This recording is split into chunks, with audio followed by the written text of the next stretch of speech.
Muy buenos días, hermanos y amigos que ahí desde sus casas tienen la oportunidad de escucharnos a través de esta plataforma, a través de este medio, y estamos listos para compartir un día más de la palabra del Señor, por lo cual damos gracias a Dios por esa libertad que tenemos, esa oportunidad, si no en nuestros cultos presenciales, pues a través de este medio poder llegar hasta sus casas, hasta sus hogares, y en el tiempo que usted considere oportuno poder escuchar la palabra de Dios que queremos compartir en esta mañana. Así que le animo para que usted tome su tiempo y prepare este espacio para que podamos juntos compartir de la meditación que Dios quiere llegar a nuestra vida, a nuestro corazón, y estoy seguro que causará impacto en nuestra vida espiritual. Los profetas lo describen como el Mesías, el admirable, el consejero. También los profetas dijeron el enviado de Dios, príncipe de paz, el hijo de David, el salvador de las naciones, el deseado por la humanidad. Juan le presenta como el Verbo, el Cordero de Dios que quita el pecado del mundo. En las propias frases de Jesús, refiriéndose a sí mismo, en el Evangelio de Juan encontramos en 7 oportunidades la frase yo soy, y Jesús se describe a sí mismo como yo soy el pan de vida, yo soy la luz del mundo, yo soy la puerta, yo soy el buen pastor, yo soy la resurrección y la vida, yo soy el camino, la verdad y la vida, y yo soy la vid verdadera. Pero, ¿quién es Jesús para usted? ¿Ha pensado usted eso?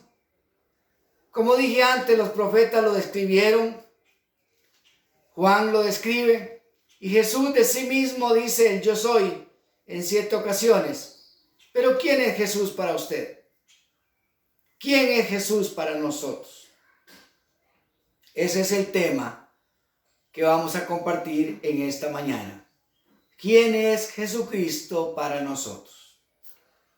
Nuestra relación con Cristo va a depender del concepto que tengamos de Él. Y quiero invitarle para que usted me acompañe en una meditación de la carta a los Hebreos, una carta o un libro pequeño, podemos decir, que presenta a Jesús como lo más excelente, como lo superior a todas las cosas anteriormente conocidas. El autor de Hebreos, algunos piensan que pudo ser Pablo, otros piensan que Apolos, Lucas, Felipe o Bernabé. La verdad que no tenemos la seguridad, mejor se considera como de autor desconocido, pero presenta a Jesús superior a todas las cosas. Y dice en su relato que Jesús es superior a la ley, que Jesús es superior a Moisés, superior al sumo sacerdote, superior a Melquisedec, superior a los ángeles. Pero desde los primeros versículos tiene las descripciones de Jesús que quiero que observemos y que nos pueden ayudar a tener claridad de quién es Jesús para mí.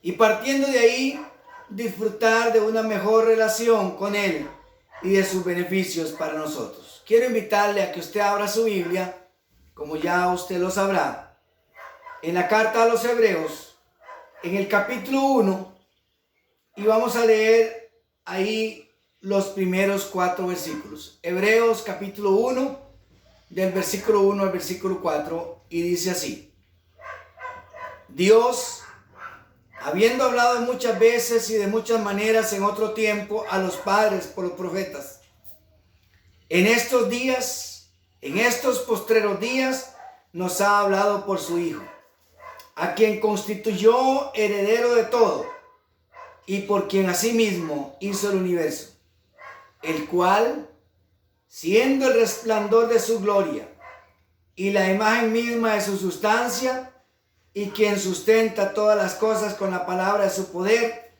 habiendo efectuado la purificación de nuestros pecados por medio de sí mismo, se sentó a la diestra de la majestad en las alturas, hecho tanto superior a los ángeles, cuanto heredó más excelente nombre que ellos.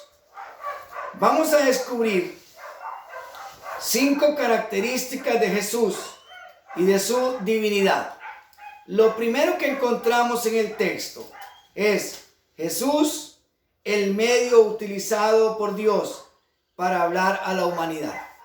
Dice allí textualmente: Dios, habiendo hablado muchas veces y de muchas maneras en otro tiempo por los padres a los profetas, por los padres por los profetas, en estos postreros días nos ha hablado por medio de su Hijo. En otro tiempo dice que muchas veces y de muchas maneras Dios habló a nuestros padres a través de los profetas.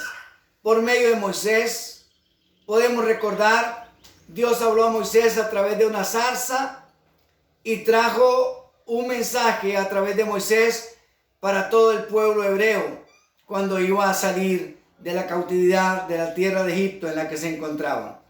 A través de Samuel, dice la Biblia que Samuel, estando en su cama, pudo escuchar allí la palabra de Dios para Elí y posteriormente para el pueblo de Dios. Dios usó a Samuel, siendo el profeta, para hablar a todo el pueblo. A Isaías, estando allí en el templo, dice que escuchó la voz de Dios y pudo hablar al pueblo. A Jeremías, a Elías, dice que allí en un silbo suave y apacible, allí le habló Dios para llevar un mensaje para todo el pueblo. Pero ahora, en este tiempo, dice el autor a Hebreos, Dios nos ha hablado por medio de su Hijo. El pecado del hombre había creado una distancia con Dios a causa de la santidad y la divinidad de Dios y la humanidad caída del hombre. Esa gran brecha, esa gran barrera que había sido creada por causa del pecado, Dios vino a restaurarla por medio de Jesucristo cuando Él decide acercarse al hombre, hecho Dios hombre por medio de Jesucristo. Un ejemplo que podemos utilizar: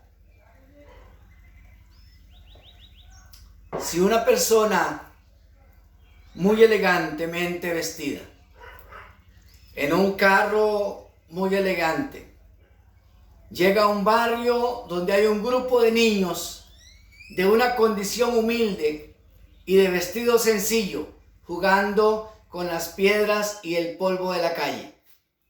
Estos niños guardarán una distancia porque sienten una gran limitación de ese hombre en un gran carro y elegantemente vestido que llega a las calles del barrio. Pero si este hombre se baja de su carro, se baja de su elegancia, de su traje, y si puede sentarse en el suelo y empezar a jugar con los niños, ¿cómo no van a compartir los niños su juego de infancia con este hombre que se puso al nivel de ellos jugando con las piedras en la calle? De esta manera, Dios, a través de Jesucristo, se despojó de su trono de gloria, para usar una frase que se encuentra en la Biblia. Se despojó de su trono de gloria y vino a la humanidad para compartir con nosotros esta débil humanidad, presentándose como hombre en medio de los hombres para compartir la humanidad de los hombres. Dios se hizo hombre y descendió de forma humana a la tierra con el propósito de acercarse, con el propósito de hablar a la humanidad. ¡Qué maravilloso plan de Dios!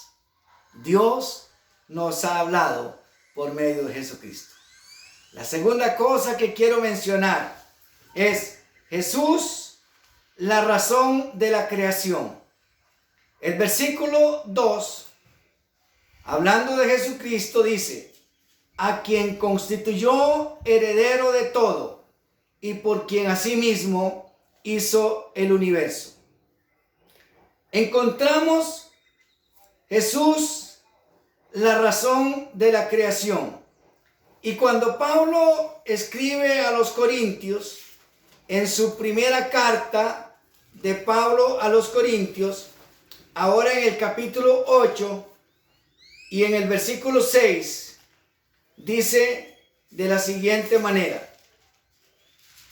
Primera a los Corintios, capítulo 8 y versículo 6, dice: para nosotros, sin embargo, solo hay un Dios, el Padre, del cual proceden todas las cosas, y nosotros somos para Él. Y un Señor, Jesucristo, por medio del cual son todas las cosas, y nosotros por medio de Él.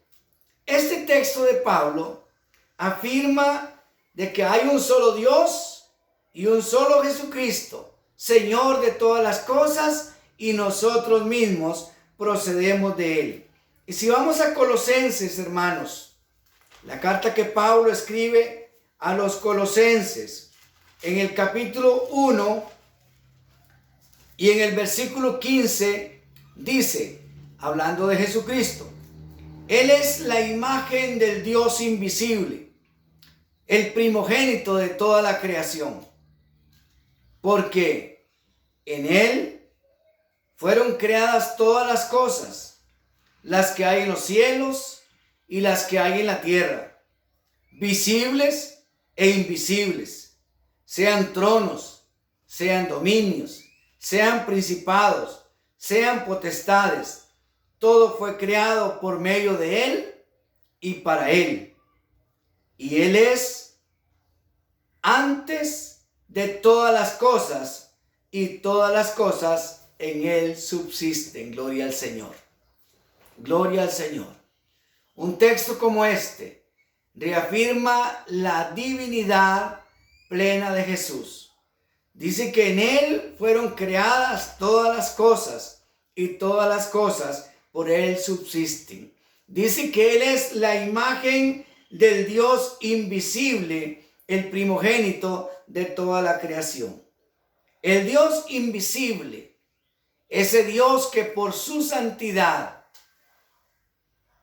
y por la pecaminosidad del hombre se había hecho invisible, a través de Jesucristo se hizo visible, y a causa de Él todas las cosas subsisten. Tenemos dos cosas que hemos hablado acerca de Jesucristo. Seguidamente, Jesucristo, el resplandor de la gloria de Dios. Volvamos a Hebreos 1, donde iniciamos. Allí en el capítulo 1, pero ahora en el versículo 3, dice: el cual, sigue hablando de Jesús. Dije que la carta a los Hebreos se especifica en presentar a Jesús como superior a todas las cosas. Y dice: el cual, siendo el resplandor de su gloria y la imagen misma de su sustancia, y quien sustenta todas las cosas con la palabra de su poder. Jesucristo, el resplandor de la gloria de Dios. Resplandor. Dios resplandeció a través de Jesucristo. Podemos pensar en un ejemplo. Cuando encendemos una luz, una linterna, una lámpara, normalmente usted no logra ver la lámpara a causa del resplandor de la luz que ella misma emite. Lo que vemos es la luz, lo que vemos es el resplandor. A través de Jesucristo, nosotros estamos viendo no a Dios, pero el resplandor de la gloria de Dios que vino para iluminarnos, que vino para alcanzarnos, porque dije que en el Evangelio de Juan, en una de las 7 ocasiones que Jesús menciona el yo soy, dijo, yo soy la luz del mundo. Él es el resplandor de la gloria de Dios. Asimismo, no vemos a Dios, pero Jesucristo mostró la gloria de Dios a la humanidad. Qué maravilloso plan, qué maravilloso proyecto ha tenido Dios para con la humanidad a través de Jesucristo. Y una cosa más que quiero mencionar. Jesucristo, quien purificó nuestros pecados. En la segunda parte del versículo 3 de Hebreos 1 dice, habiendo efectuado la purificación de nuestros pecados por medio de sí mismo. Hermano, amigo, Jesucristo vino para purificarnos del pecado, para limpiarnos del pecado y librarnos consigo del pecado mismo, de la condenación y de la muerte. Eso vino a ser Jesús. Ese es el propósito que Dios tuvo por medio de Jesucristo. Dice, habiendo efectuado la purificación de nuestros pecados por medio de sí mismo. Él vino para ofrecer el sacrificio único, perfecto y suficiente para limpiarnos del pecado. Allí mismo en Hebreos, como dije que Hebreos es extenso en hablar de la obra de Jesucristo. En el capítulo 10, si usted tiene la oportunidad allí en su casa donde se encuentra y tiene la Biblia a mano, puede seguirme allí en las páginas de su Biblia para hacer la lectura conmigo. En el capítulo 10 de Hebreos, en el versículo 11 y 12 y el versículo 14 dice, y ciertamente todo sacerdote está día tras día ministrando y ofreciendo muchas veces los mismos sacrificios que nunca pueden quitar los pecados. Pero Cristo, habiendo ofrecido una vez para siempre un solo sacrificio por los pecados, se ha sentado a la diestra de Dios. Porque con una sola ofrenda hizo perfectos para siempre a los santificados. Gloria al Señor. Él vino para perdonar el pecado. Los sacerdotes del tiempo pasado y los que ahora mismo pudieran existir están ofreciendo sacrificios día tras día por el pecado de la humanidad que no pueden quitar. Pero Cristo se ofreció a sí mismo una única vez, ofreciendo el sacrificio perfecto, único, para de esa manera perfeccionar a los santificados y sentarse a la diestra del Padre. Y también allí en el capítulo 10 de Hebreos, pero en el versículo 19 y hasta el 23 nos dice, así que hermanos, teniendo libertad para entrar en el lugar santísimo por la sangre de Jesucristo, por el camino nuevo y vivo que Él nos abrió a través del velo, esto es de su carne, y teniendo un gran sacerdote sobre la casa de Dios, acerquémonos con corazón sincero, en plena certidumbre de fe, purificados los corazones de mala conciencia y lavados los cuerpos con agua pura. Mantengamos firme y sin fluctuar la profesión de nuestra esperanza, porque fiel es el que lo prometió. Hermanos, este es el plan perfecto. Este es el proyecto maravilloso de Dios para la humanidad. A través del perdón, el hombre arrepentido y que puede creer en Jesucristo como la única opción para el perdón y para la salvación, ahora tenemos la libertad de comunión con el Padre por medio de la gracia de Cristo. Porque dice, así que hermanos, teniendo libertad para entrar en el lugar santísimo por la sangre de Jesucristo. No porque seamos buenos, hermanos. Como lo dije en una ocasión anterior, no a través de las tradiciones, no a través de las religiones, no a través de una sucesión o de una herencia, sino por medio de la sangre de Cristo que fue derramada en la cruz, para a través de ese derramamiento de sangre poder redimirnos del pecado, de la condenación y de la muerte, amados hermanos. También Jesús, quien fue exaltado con sumo señorío hasta la diestra del Padre. Devuélvase al capítulo 1 de Hebreos, donde iniciamos, y dice: se sentó a la diestra de la majestad de las alturas, después de haber efectuado el sacrificio para quitar nuestros pecados. Se sentó a la diestra de la majestad de las alturas. Y Dios le otorgó, sentándolo a su diestra, Dios le otorgó un señorío para que ante ese nombre podamos nosotros rendir nuestra vida a plenitud. Filipenses es una carta que Pablo escribe. Y en el capítulo 2, escribiendo a los filipenses, en el versículo 9 dice: por lo cual Dios también le exaltó hasta lo sumo, podríamos decir hasta lo máximo, y le dio un nombre que es sobre todo nombre, para que en el nombre de Jesús se doble toda rodilla de los que están en los cielos y en la tierra y debajo de la tierra, y toda lengua confiese que Jesucristo es el Señor, para gloria de Dios Padre. Amados hermanos, Jesús, después de hacer el sacrificio por sus pecados y por los míos, por los pecados de la humanidad entera,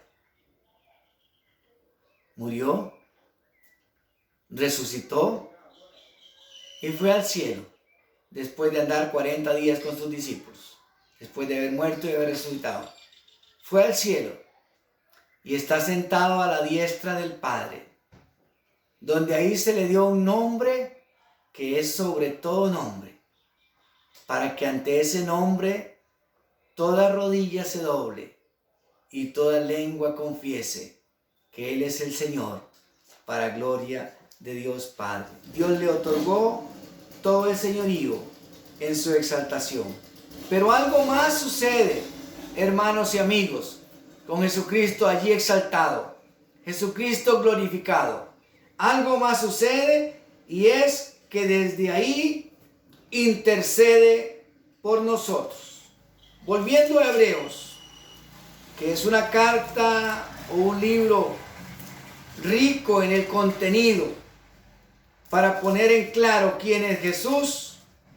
Ahora en el capítulo 7 de Hebreos, en el versículo 24 y 25, dice, siempre refiriéndose a Jesús: mas este, por cuanto permanece para siempre, tiene un sacerdocio inmutable, por lo cual puede también salvar perpetuamente a los que por él se acercan a Dios, viviendo siempre para interceder por ellos.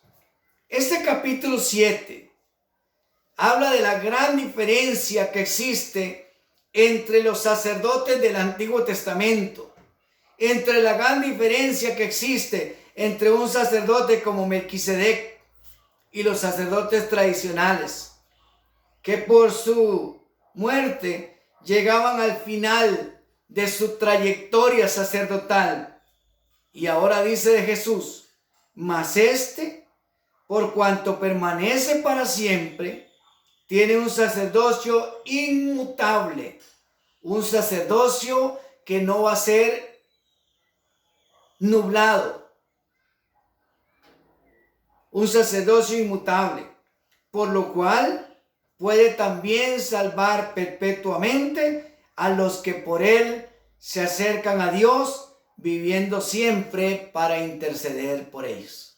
Jesús intercede por nosotros. Jesús intercede por usted, hermano que me está escuchando. Jesús intercede por mí, aun cuando no lo sabemos. Él, después de haber compartido la humanidad con usted y conmigo, después de haber andado como hombre acá en la tierra, sufrió en la cruz para morir por nuestros pecados y está a la diestra del Padre, donde fue glorificado con un nombre que es sobre todo nombre, y desde allí intercede por nosotros al Padre. Y Romanos capítulo 8 sostiene la afirmación que bíblicamente estamos haciendo. Romanos capítulo 8, en el versículo 34, dice: ¿quién es el que condenará? Cristo es el que murió, más aún el que también resucitó, el que además está a la diestra de Dios y el que también intercede por nosotros. Gloria al Señor. Amados hermanos y amigos, la reflexión en esta oportunidad nos lleva a tener claridad. ¿Quién es Cristo para nosotros? ¿Quién es Cristo para la humanidad? Así que lo que necesitamos de mucha urgencia, de gran necesidad, es estar en Cristo, porque si estamos en Cristo, lo tenemos todo. Si estamos en Cristo, estamos completos en Él. Casi terminando esta reflexión, yo quiero leer con usted, y con esto termino, donde ya antes leímos un texto a los Colosenses, en el capítulo 2 y en el versículo 8, dice: mirad que nadie os engañe por medio de filosofías y huecas sutilezas, según las tradiciones de los hombres, conforme a los rudimentos del mundo, y no según Cristo. Pablo está haciendo una advertencia en cuanto a la posibilidad del engaño y dice: miren, tengan cuidado para que nadie los engañe por medio de filosofías, por medio de argumentaciones y huecas sutilezas, según las tradiciones de los hombres. Es posible que a través de los hombres seamos encaminados o seamos provocados al engaño, conforme a los rudimentos del mundo y no según Cristo. Y Pablo sigue diciendo: porque en Él, hablando de Cristo, porque en Él habita corporalmente toda la plenitud de la deidad, y vosotros estáis completos en Él, que es la cabeza de todo principado y potestad. Si usted está en Cristo, no necesita más. Pero si usted está en Cristo, sin Cristo, lo necesita todo. Muchas gracias y que Dios les bendiga.